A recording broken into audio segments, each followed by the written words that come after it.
যুক্তরাষ্ট্র, ইসরায়েল নাকি ইরান, চরম বেইমানির যুগে কার পাশে মুসলিম বিশ্ব? ফিলিস্তিনের গাজা থেকে শুরু করে পুরো মধ্যপ্রাচ্যে যখন দখলদার ইসরায়েল ও সাম্রাজ্যবাদী আমেরিকার বোমায় মুসলমানদের রক্ত ঝরছে, তখন কোথায় সেই তথাকথিত মুসলিম উম্মাহ?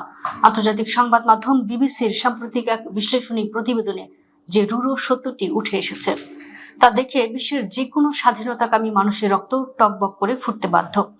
আর যখন অকুতভয় ইরান একাই আমেরিকা ও ইসরায়েলের মতো পরাশক্তির বিরুদ্ধে বুক চিতিয়ে লড়ছে, তখন আরব বিশ্বের তথাকথিত মোড়লরা সেফ মির্জাফরের ভূমিকায় অবতীর্ণ হয়ে নীরব দর্শকের মতো সেই ধ্বংসযজ্ঞ উপভোগ করছেন।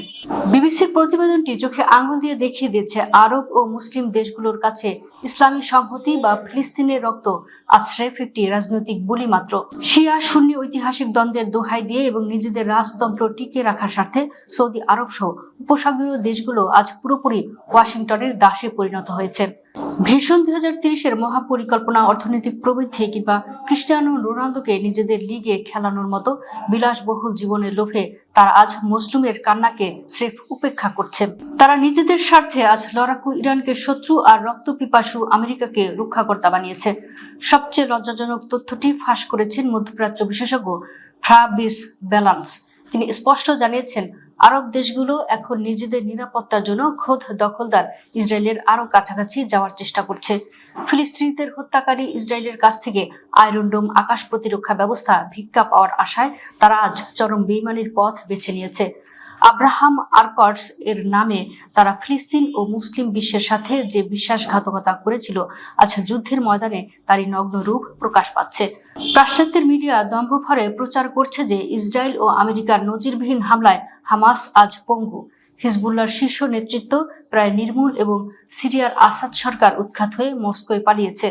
তারা বোঝাতে চাইছে ইরানের প্রতিরোধ অক্ষ আজ চরম দুর্বল, কিন্তু তারা এটা বুঝতে ব্যর্থ হচ্ছে যে ইরান একটি বিপ্লবী আদর্শের রাষ্ট্র। আরব রাজতন্ত্রগুলোর মতো তারা কেবল ক্ষমতা ও টাকা লোভে আদর্শ বিকিয়ে দেয় না। চারদিক থেকে মিত্রদের হারিয়েও তেহরান আজ ইসরায়েল ও আমেরিকার চোখে চোখ রেখে লড়াই চালিয়ে যাচ্ছে। আজকের এই রণাঙ্গন বিশ্ববাসীকে একটি নির্মম সত্যের মুখোমুখি দাঁড় করিয়েছে। মুসলিম বিশ্ব আজ কোনো একক সত্তা নয়, বরং এটি বিভক্ত ও মেরুদণ্ডহীন নেতাদের একটি ক্লাব মাত্র। দখলদারদের বিরুদ্ধে লড়াইয়ে আরব নেতারা নিজেদের নাম মির্জাফরের তালিকায় লিখে যুক্তরাষ্ট্র ও ইসরায়েলের নীরব দালালি করছেন। আর সব মিত্রকে হারিয়ে চারদিক থেকে অবরুদ্ধ হয়েও সাম্রাজ্যবাদের বিরুদ্ধে একাই লড়ে যাওয়া ইরান আজ স্বাধীনতাকামী মানুষের কাছে প্রতিরোধের এক অমর ও অকুতভয় প্রতীকে পরিণত হয়েছে।